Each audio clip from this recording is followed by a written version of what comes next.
Hello. Have you ever grown up hungry, not knowing where your next meal is going to come from, having to go to school with a pain in your stomach because you didn't get breakfast and skipped dinner the night before? Unfortunately, I had to live this kind of lifestyle growing up. It's none that no child nor any but human being should ever have to live through. According to the United States Department of Agriculture Economic Research Service, in a study they did, and they just produced the material September 2015, so last month, only 86% of United States households have enough food to survive from year to year, month to month. What that means is there's 14% of the United States households, roughly 17.4 million households, are going month to month without enough food for themselves or for their children. They're malnourished. They're not getting appropriate vitamin C's, obviously, from the food that they don't have. What I'm here for is try to get you to implore you to get up and try to make a difference in your community. This does impact me probably a little more than some others because I went through it. But because it is still something that's bothering our nation today, it's something that we should all go and try to make a difference for.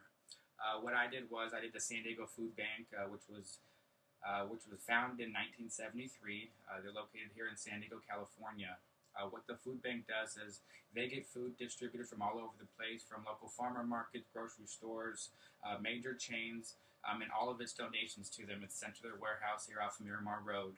There are 28,000 volunteers yearly that help to come sort the food that's good and bad, help put the food in different bags and box it up for their different families. Because of all these volunteers, it does save a mass majority on cutting costs down for what they would normally have to pay somebody. What they also do is they have 183 different distribution sites here in San Diego where on certain days throughout the month they go and they have their rallies where they go ahead and give out foods to different families or individuals that are in need. Not only do they do this, but the San Diego Food Bank actually goes above and beyond, and they go ahead and they provide food for all the other nonprofit organizations here in San Diego. The Church with Food programs, the schools, the senior and disability facilities, any organization that has outreaches towards people here in the San Diego community that needs food, the San Diego Food Bank supplies. To get a better look at this, what I decided to do was actually do some volunteer work. What I found out by calling down there and looking on their website was the only way to be able to volunteer is to actually go ahead and get on their website, register to be a San Diego Food Bank volunteer. Once you do that, you do have access to a schedule. There are varied days throughout the week. A lot of people come to do it because of their court mandated. Some people do it because they want to do it with the kindness of their heart. And a lot of people do it because of school projects where they need to go ahead and see what it's like to do some community service. Anyways, after I went ahead and registered, I went and picked my day. I was going to do a 9 in the morning to 12 p.m. shift. Showed up there was about 11 other volunteers. We had a quick meeting in one of the conference rooms just to give a brief history of what they're doing, what their main goal is, their outreach is to make sure that nobody goes hungry here in San Diego County. After that, we were brought into the warehouse, told a little bit of the safety concerns of what do's and don'ts and be careful of. And then we were all assigned different jobs.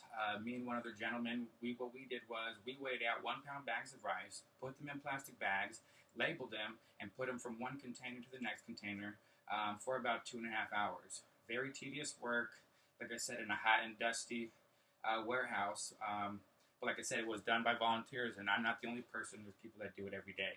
After about 2.5 hours of that, we regrouped with everybody else, and we got to go ahead and put together some of the boxes that they go ahead and distribute to some of the families.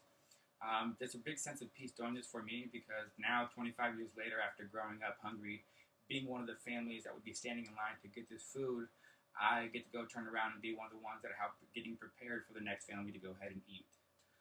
This is something that I chose to do. This is something I think that a lot of people should do because all it takes is a little bit of your time. Like I said, it took 3 hours out of my day to make a difference to somebody else. To conclude, I think this is one of the best things, one of the best places to go ahead and volunteer for because of the work that they do, not only individually for themselves, but because they provide other nonprofit organizations, like I mentioned previously, to allow them to go out and go ahead and serve the community in the purposes that they can. Thanks and have a great day.